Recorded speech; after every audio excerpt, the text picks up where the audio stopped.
So India's latest economic report card has just dropped, and, at first glance, the numbers are absolutely stunning. We're being told this story of incredible strength and resilience. But what we see on the surface, well, it might not be the whole picture. Let's start with the big one, GDP. The economy is projected to grow at a blistering 6.5%. That puts India right up there with the fastest growing major economies on the entire planet. That's an incredible number. And what about the cost of living? What about your wallet? Well, the official line is that retail inflation is just 2.10%. A number that low suggests prices are totally stable and life is affordable for millions. And backing all of this up, massive foreign exchange reserves, clocking in at nearly $689 billion. The picture being painted here is of a rock-solid, totally shock-proof economy. But how much of this official story actually reflects what life is like for the average person? When you see these glowing statistics, are you being shown the full picture? Because this is right where the official narrative starts to, break down. So let's do exactly that. Let's take a look at the view from the ground. We're going to peel back the layers of these official numbers and try to see what's really, truly going on. Okay, this is where the two stories just collide. That super impressive 6.5% GDP growth, while the sources we looked at call it a K-shaped recovery. That means large firms are soaring while all the smaller ones are struggling. And that low unemployment rate, it hides a massive crisis of insecure gig work.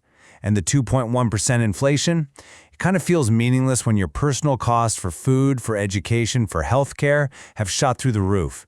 Even the industrial growth they report is so weak, it's not creating the quality jobs that people so desperately need. And this concept right here, underemployment, is absolutely key.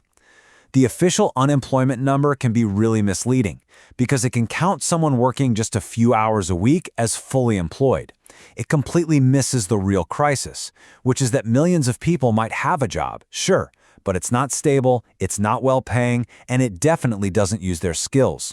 That's the real story the headline number hides. So why does this disconnect even exist? Well, it pretty much boils down to this. The official data is fantastic at tracking the formal economy, the big corporations, the salaried employees, but it's almost completely blind to the huge, vast informal economy, which is where over 80% of the workforce actually operates. We're talking about your street vendors, daily wage earners, small farmers.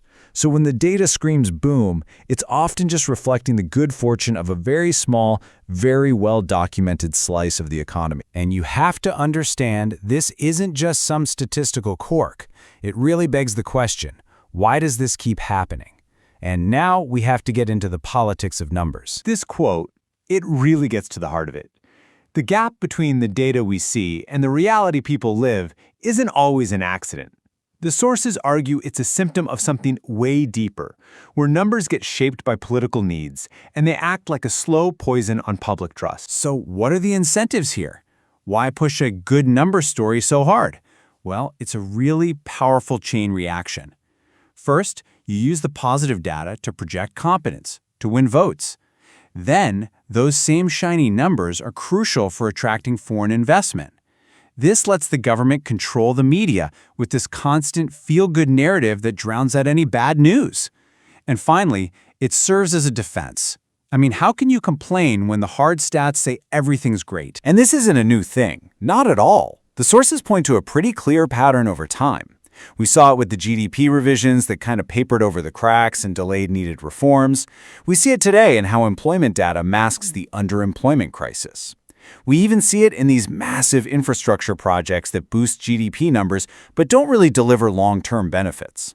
In each case, it shows how political needs can end up warping the data, and that has very real consequences. So why does any of this matter? Because the gap between the official story and the reality people live isn't harmless. It really does act like a slow, corrosive poison. The real-world fallout from this is pretty severe. It starts by eroding public trust. When you're struggling but you're constantly told the economy is booming, you just stop believing the story. This leads to flawed policies that don't solve the real problems. It wastes money, it makes inequality worse, And, maybe worst of all, it removes any sense of urgency to make the tough reforms that are needed for actual long-term economic health. Take a look at this. It's a perfect visual. A government can report massive spending as a 100% boost to GDP. Looks great, right? But what if, as this chart suggests, 60% of that money goes into projects with very little real productive benefit? In that case, you aren't creating long-term growth. You're just creating a long-term debt burden. The headline number looks fantastic, but the reality on the ground is a huge liability for the future. So, is there a way out? How do we get beyond these misleading headlines? The sources we looked at suggest there is a path forward. The solution here isn't to just abandon data altogether. It's to demand better data. Just imagine systems that could actually capture what's happening in the informal economy in real time. Imagine reports that show income growth not just as a misleading average, but for every percentile of the population. And most importantly, imagine a real policy shift, one that prioritizes the quality of jobs, not just the headline GDP number. And all of this leaves us with the final, crucial question. If the big numbers we're always shown can be a mirage, a trick of the light that hides the real landscape, then what should we be measuring instead? What are the true indicators of a healthy economy and, more importantly, a thriving society? That's the question we should all be asking.